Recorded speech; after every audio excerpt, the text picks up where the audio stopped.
Sem God. Why that title? Give me the whole story and concept with just the title. The title Sem God, it came from just me being in the neighborhood meaning seminary.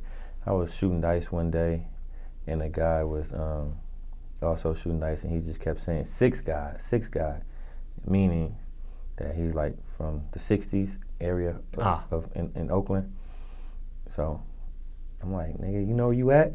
Like, this seminary, like, nigga, I'm the Sem God. I just start, when I got back on dice, I was saying that while I was shooting or whatever. And I'm like, you know what, I'm gonna name that my next CD. So that's where it came from. Started off from a dice game. Yeah, from a dice game. With a kid in my neighborhood. Are you a religious person or spiritual person? Of course. Using that phrase, God in there, in the title, is that blasphemy? What you mean? Is that like using that name in vain, using that phrase in vain? No. I know that's a sacred phrase for different... like, even from like back in the day, like we all kings and gods, you know what I'm saying? And then in my neighborhood, like, I could be respected like one. So I kind of like, it came from the dice game, but then when I thought about it, it kind of fit also. Okay. Now, the release date. Yeah, November 17th. Any significance behind that date? No, I wanted to do it like before Thanksgiving or before Christmas, because all the kids go back to go on the school break or whatever. So their parents probably go out and buy the album, whatever for them, or whatever. So I didn't want to do it like after Thanksgiving. I wanted to do it before. So Thanksgiving, the holidays or whatever, or Christmas, so they can go pick that thing up. I see.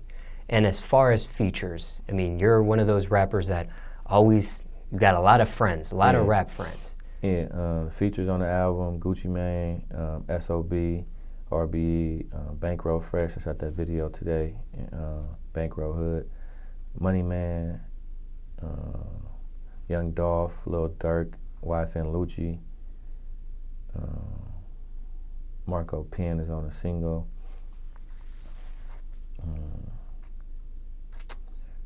What's on there?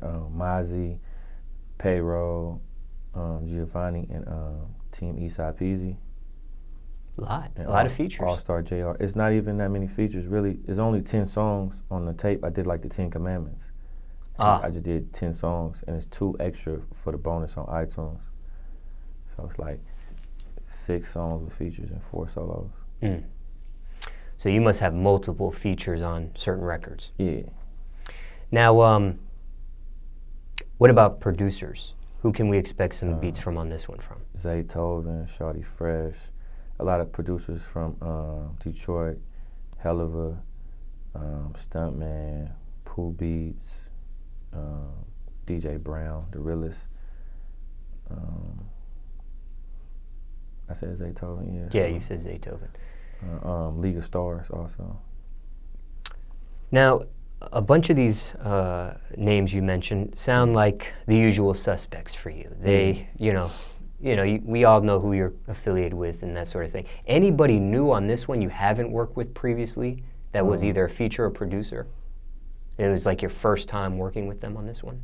The first time with everybody except for Zaytoven, producer-wise. Okay. And artist-wise, I worked with Gucci before. I worked with S.O.B. I worked with Dolph before. I haven't worked with Lucci or Durk or Money Man or Bankroll Fresh. So those are new? Yeah. I worked with Mozzie and Payroll and Peasy before.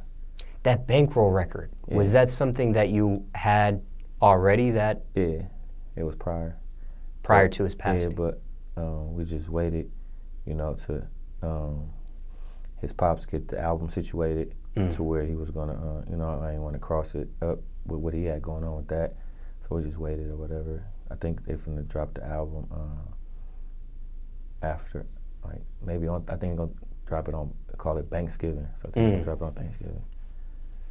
I see. What does that record mean to you? It mean a lot, you get what I'm saying? For me, just to even have a record with him, he was a dope artist, you get what I'm saying? I liked his music. And also being able to go to his neighborhood, his mom there, his dad there, his son there, his grandmother there, to their house, and be able to hang around with his people, whatever, and shoot the video in his neighborhood with him not being here. When you hear his vocals again, because they're going to play it during the, recording the video shoot and this, that, and the third. When you hear his vocals again, what goes through your head? I just feel like he was taken too soon. You know what I'm saying? He was going to be, at that time being, he was next up in Atlanta. You know what I'm saying? Or next up in the world. So I just feel like damn,